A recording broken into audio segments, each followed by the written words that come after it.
ينتمي مواليد برج الحمل إلى الفترة الواقعة ما بين 21 من شهر آذار مارس إلى 19 من نيسان أبريل، ويتبع لعنصر النار، ويفضل عادة اللون الأحمر، ويحقق توافقاً وانسجاماً مع برج الميزان والأسد في العادة، ويتصف مواليد البرج عموماً بالشجاعة والثقة بالنفس والتفاؤل والصدق والعاطفة، إلى جانب قلة الصبر وتقبل المزاج والاندفاعية أحياناً. برج الثور. يولد مولود برج الثور في الفترة الواقعة ما بين 20 نيسان أبريل إلى 20 أيار مايو، ويتبع لعنصر الأرض، ويقع تحت حكم كوكب الزهرة، ويفضل في العادة اللون الوردي، ويحقق توافقاً مع برجي العقرب والسرطان في العادة، ويتصف مواليد البرج عموماً بالمنطق والتوازن والصبر، ويمكن الثقة بهم والاعتماد عليهم، هذا فضلاً عن كونهم مخلصين لمن حولهم ويتحملون المسؤولية، إلا أنهم قد لا يتقبلون عمل تسوية مع أحد للتوصل لحل وسط، بالإضافة إلى حبهم للتملك في بعض الأحيان. برج الجوزاء.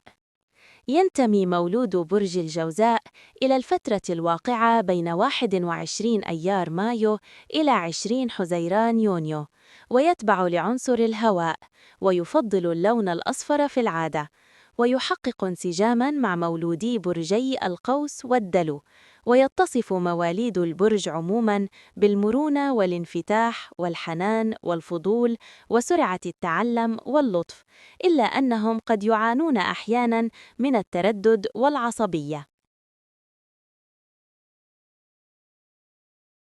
برج السرطان.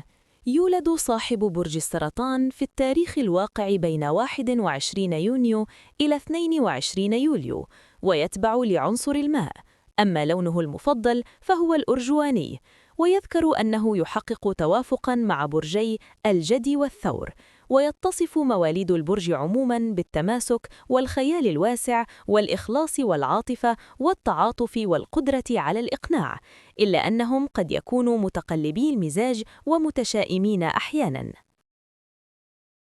برج الأسد. يولد صاحب برج الأسد في التاريخ الواقع بين 23 يوليو إلى 22 أغسطس، ويتبع لعنصر النار، ولونه المفضل هي الذهبي، ويذكر أنه يحقق انسجاماً مع برجي الدلو والجوزاء، ويتصف مواليد البرج عموماً بالإبداع والعاطفة والكرم وطيبة القلب والمرح وحس الفكاهة، إلا أن من يتعامل مولودي برج الأسد قد يشعر بعنادهم وعدم مرونتهم اتجاه الأمور الحياتية المختلفة في بعض الأحيان. برج العذراء. يولد صاحب برج العذراء في التاريخ الواقع بين 23 من أغسطس إلى 22 من سبتمبر، ويتبع لعنصر الأرض، أما لونه المفضل فهو الفضي، ويحقق أفضل توافق عاطفي مع برج الحوت والسرطان، ويتصف مواليد البرج عموماً بالولاء والتفكير التحليلي واللطف والاجتهاد والشخصية العملية، إلا أنه ومن جهة أخرى قد يكون مولود برج العذراء منتقداً للذات وللآخرين. برج الميزان. يولد صاحب برج الميزان في التاريخ الواقع بين 23 سبتمبر إلى 22 أكتوبر، ويتبع لعنصر الهواء، ولونه المفضل هو اللون الأزرق، ويحقق انسجاماً مع برجي الحمل والقوس، ويتصف مواليد البرج عموماً بالتعاون والأسلوب اللبق والكرم والعدل وامتلاك شخصية اجتماعية، ومن جهة أخرى قد يعاني مولود برج الميزان من التردد وتجنب المواجهات في بعض الأحيان. برج العقرب. يولد صاحب برج العقرب في التاريخ الواقع بين 23 أكتوبر إلى 21 نوفمبر، ويتبع لعنصر الماء، ولونه المفضل هو الأسود، ويحقق توافقاً وانسجاماً مع برج الثور والسرطان، ويتصف مواليد البرج عموماً بسعة الحيلة والشجاعة والولاء والوفاء للأصدقاء والعاطفة، إلا أنهم قد يكونوا غيورين ويجدون صعوبة في الثقة بالآخرين، ما يجعلهم يميلون للكتمان في بعض الأحيان.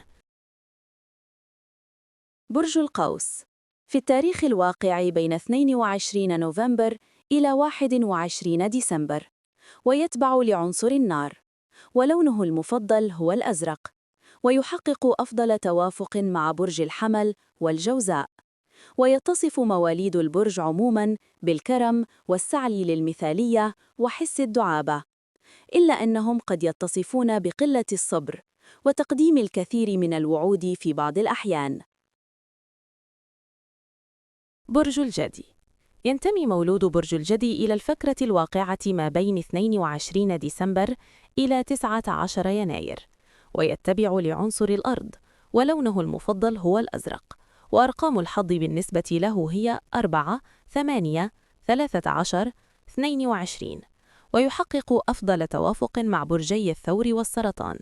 ويتصف مواليد البرج عموماً بالقدرة على تحمل المسؤولية والانضباط والتحكم بالنفس وقدرات إدارية قوية، إلا أنهم قد يعانون من السلبية والتشاؤم في بعض الأحيان. برج الدلو. يولد صاحب برج الدلو في التاريخ الواقع بين 20 يناير إلى 18 فبراير، ويتبع لعنصر الهواء، ولونه المفضل هو الأزرق والوردي، ويحقق توافقاً مع برجي الأسد والقوس. ويتصف مواليد البرج عموماً بالتفكير بالمستقبل وحس الإنسانية العالي والإبداع والاستقلالية. ومن ناحية أخرى قد يعاني مولود برج الدلو من تقلب المزاج والانعزال والعناد أحياناً. برج الحوت. يولد صاحب برج الحوت في التاريخ الواقع بين 19 فبراير إلى 20 مارس، ويتبع لعنصر الماء، ولونه المفضل هو الأخضر، ويحقق توافقاً وانسجاماً مع برجي العذراء والثور. ويتصف عموماً بالعاطفة القوية والتعاطف والإيثار والحس الفني العالي والقدرة على معالجة عواطف الآخرين، في حين قد يكون مواليد هذا البرج مزاجيين ويفكرون بسلبية.